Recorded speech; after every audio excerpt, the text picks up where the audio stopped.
On a foggy night in 1998, a quiet young man named Marcus Hale disappears from a tight-knit neighborhood.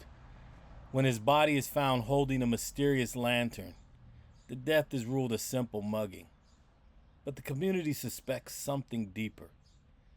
As a bar owner, a detective, and a young photographer uncover missing photos, tampered footage, and political connections, a conspiracy emerges. Tied to factory closures and redevelopment plans, Marcus had been gathering testimony that threatened powerful interests, and his death appears to be a warning. Despite new evidence and public pressure, only partial justice is achieved, leaving the true mastermind unpunished, while the lantern becomes a symbol of memory, resistance, and unanswered questions. Welcome to Infamous Histories TV. And tonight's story, The Lantern on Marlowe Street.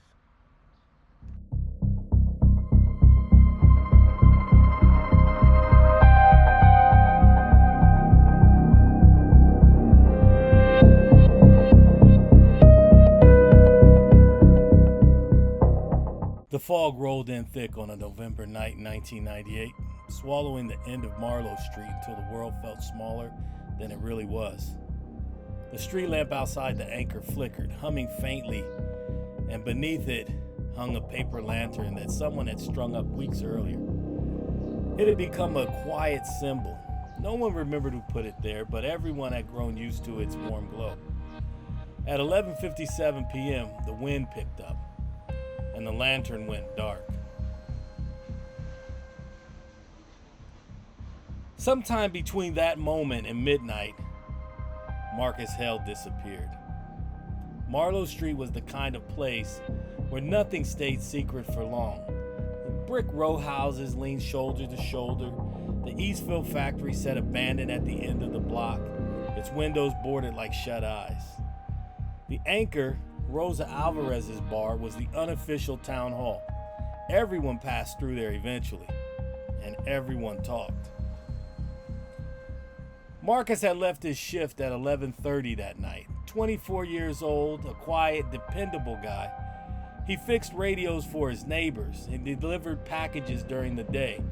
Sometimes he even brought comic books home for the kids who waited for him on the stoop near the corner. He wasn't the kind of guy who just disappeared. But for some reason, Marcus didn't come home. 2 weeks later, a body turned up in an alley 3 blocks away from the Anchor. No wallet or identification found. The police called it a mugging. Another sad, routine entry in a city ledger full of them. But the neighborhood noticed what the police dismissed. Clutched in that victim's hand was a paper lantern, handcrafted and delicate. And on it, it had a small brass tag etched with 2 letters, M.H., Marcus Hale. His family swore he'd never owned anything like it. Rosa Alvarez was the first to say it out loud. Someone wanted that body found. Detective Neil Bowman was assigned to the case. He was a veteran, thick folders under his arms and eyes that had learned not to expect clean endings. The city wanted it closed quickly. Random violence, nothing more. But Bowman had worked long enough to recognize when a story felt too easy. Then Lila Trent walks in. Lila, 19 years old, a barista at the corner cafe, and hobby photographer. She had taken pictures the night Marcus disappeared. She had taken plenty of shots of street scenes, the fog, the Anchor's neon sign, which was glowing red in the fog that night. When she developed the role, something felt off. One frame was missing. The lab receipt listed 12 exposures, but she'd only received 11. One of the remaining photos showed a silhouette beneath the street lamp at 11:57 p.m., a figure raising an arm toward the lantern.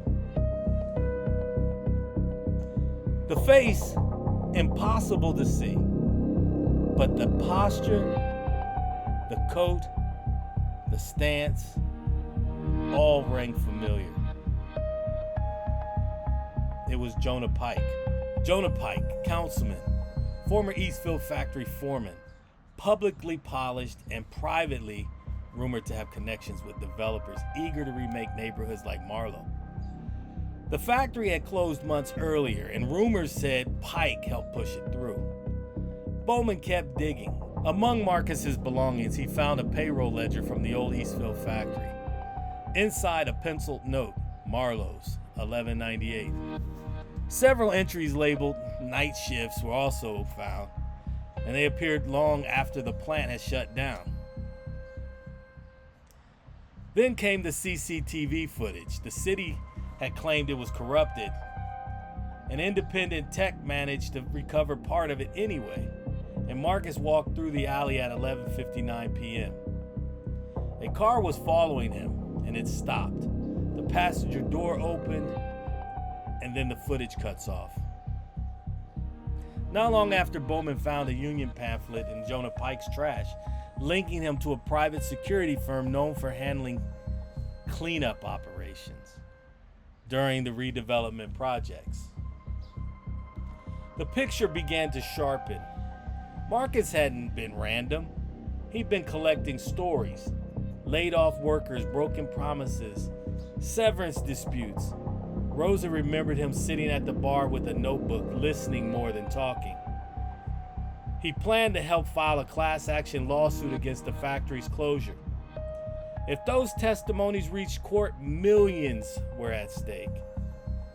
And then there was Lila.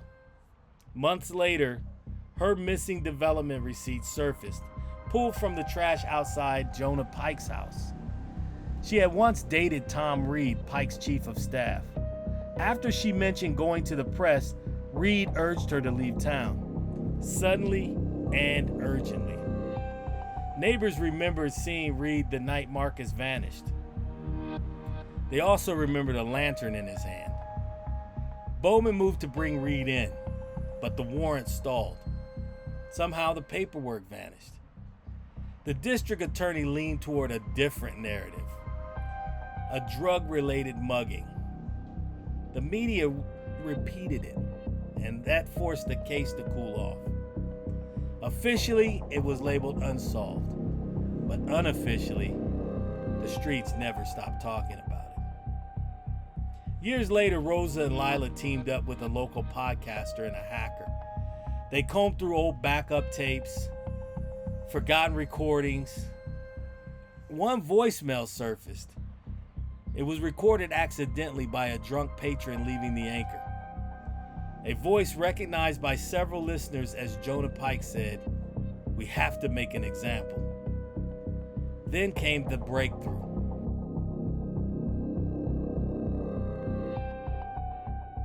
The hacker recovered missing frames from the bus depot footage that had been stored on an off-site backup long forgotten.